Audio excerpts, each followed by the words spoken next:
открытие дата-центра в Печоре, новые перспективные для республики проекты, льготная ипотека для молодых, а еще поддержка семьи, рождаемости, создание достойных условий для жизни и труда. За 2 часа прямой линии глава Коми Владимир Уйба ответил на 20 вопросов жителей республики. Обо всем по порядку. Дарья Вологжанина. Направить работу всех органов власти на поддержку молодежи. Эта тема поднималась несколько раз в течение всей прямой линии главы Республики Коми. Молодому поколению в этом году еще больше внимания. В Коми, как и в других регионах России, есть печальная тенденция – отток молодого населения. Выпускники после школы отправляются покорять большие города, а на малую родину потом возвращаются лишь единицы. Как оставить молодежь в республике? Самое элементарное – помочь с работой и жильем. В этом году запущена молодежная ипотека – 3 миллиона, всего под 1%. Женатый год, получается, и мы, в принципе, уже и до брака задумывались о том, чтобы покупать совместную квартиру. Но наше общее совместное решение было, что мы точно не будем брать ипотеку под 10-11%, что лучше мы будем снимать квартиру. И здесь эта льготная ипотека, как будто бы она нас ждала, или мы ее ждали. И все сложилось. Куда пойти работать после окончания средних и высших учебных заведений? Вопрос главе задали студенты. Для этого, отметил Владимир Уйба, есть партнерство между учреждениями профобразования и предприятиями республики. Например, лесопромышленный кластер создан при поддержке крупных предприятий «Мондис ЛПК» и «Лузалес». После окончания учебы студенты гарантированно смогут устроиться в республике. Мы же и дальше ведем наших молодых людей. И у нас есть еще большой перечень мер поддержки, допустим, бесплатное профессиональное обучение или дополнительное профессиональное образование. Это для молодых людей до 35 лет. Опять же, с тем, что молодой человек, закончив, допустим, в свое время по какой-то специальности, как я сказал, модной, да, он не востребован, а сейчас он понимает, что есть востребованность, и это важно. И мы ему даем возможность бесплатно еще получить образование по той специальности, которая действительно он будет трудоустроен. Рабочие места в республике появляются в том числе и благодаря крупным инвестпроектам. В 2024 году должны построить и ввести в эксплуатацию дата-центр в Печорском районе. Он станет якорным производством в муниципалитете. Общий объем инвестиций порядка 15 миллиардов рублей. Место выбрано не случайно. Печорская ГРЭС вырабатывает недорогую электроэнергию, а низкие температуры воздуха будут способны охлаждать серверное оборудование. Для нас это от 100 до 150 человек высококвалифицированных IT-специалистов, которые будут задействованы. От 100 до 150, потому что это зависит от мощности этого центра. 200 мегаватт, 100 человек, 300 мегаватт, 150 человек. Я думаю, что они разгонятся до 300.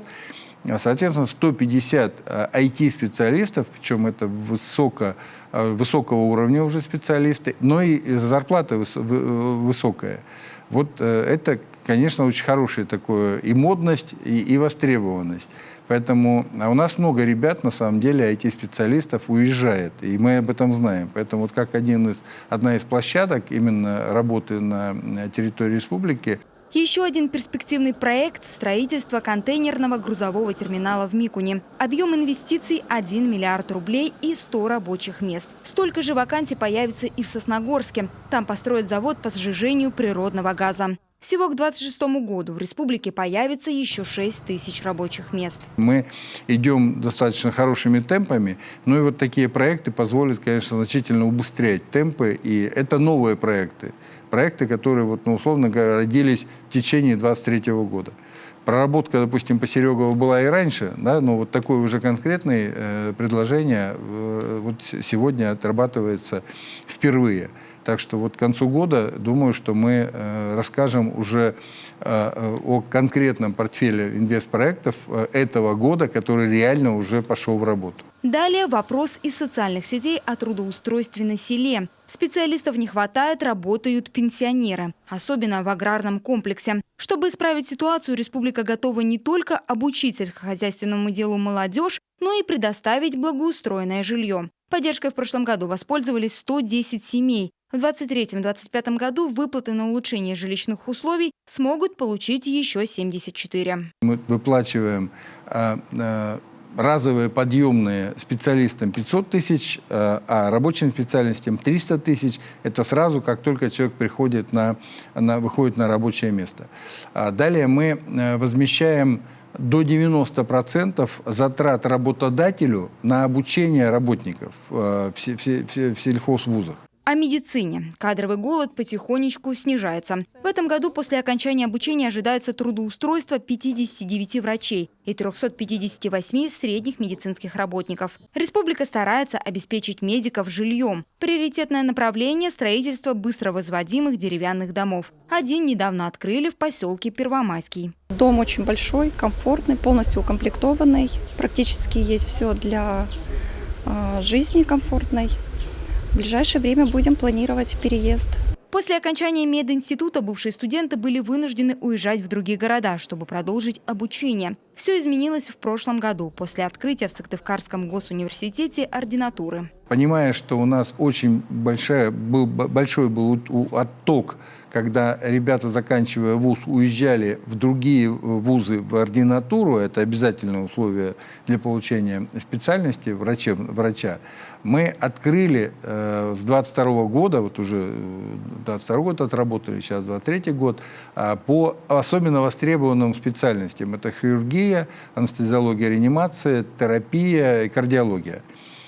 И еще добавили акушерство и гинекологию, потому что тоже очень востребовано. И у нас 18 специалистов уже не уехали, а учатся на своей базе по этим специальностям. Это высокий процент того, что ребята останутся в республике. Студентов СУЗов и вузов практикуют в работе со студенческой скамьи. Сыктывкарский студотряд вернулся с Пермского края. Там, на железобетонном заводе в Краснокамске, ребята производили конструкции, которые используются для строительства новой школы в Емволе. На сегодня готовность объекта 36%. Задействовано более 120 человек рабочей силы и 12 единиц техники. Но это не все. Вот-вот начнется строительство еще одной школы в столице Коми на 825 мест. Построить ее хотят всего за год. Продолжается возведение школы в Выжме. Общеобразовательные объекты появятся также в Печоре и в поселке Приуральский. Последний объект небольшой, но сложный, находится в заповедной зоне. Когда мы приступили еще в 2021 году, да, вот прямо в начале, в январе 2021 года, приступили к вопросу от того, что надо строить новую школу, потому что существующая школа, она в деревянном исполнении. Я был там, еще раз говорю, и видел. Она, конечно, стоит, но она уже наладан дышит. Поэтому первое, с чем мы столкнулись, это полностью запрет на строительство. Да, старая стоит, но новую нельзя построить в этом месте, потому что это природоохранная зона. То есть нужно отнести от реки Илыча и от природоохранной зоны на 500 метров. А там везде природоохранная зона. Поэтому мы, вот, по сути, у нас 1,5 года ушло на то, что мы очень плотно отработали впервые, на самом деле, с Минприродой России, чтобы все-таки получили разрешение на строительство нового здания в природоохранной зоне. Жилищные вопросы звучали в комментариях по трансляции прямой линии чаще всего. В частности, расселение из ветхого и аварийного жилья. Так, печорский поселок Сыня, отметил глава, изначально не попал в программу переселения из районов Крайнего Севера. Но после внесения поправок в нормативные акты ситуация в корне изменилась. В реестр расселяемых жилых домов включили 2 дома по улице Восточной. 21 миллион рублей выделены из резервного фонда правительства Коми. Мы вместе с администрацией Печорского района, города Печора, определили 2 наиболее вот таких дома, которые действительно уже несли угрозу жизни жильцам. Это улица Восточная, в общем, 2 дома на улице Восточной, по-моему, 17 и 23. Да, 17 и 23. И это 21 жилое помещение.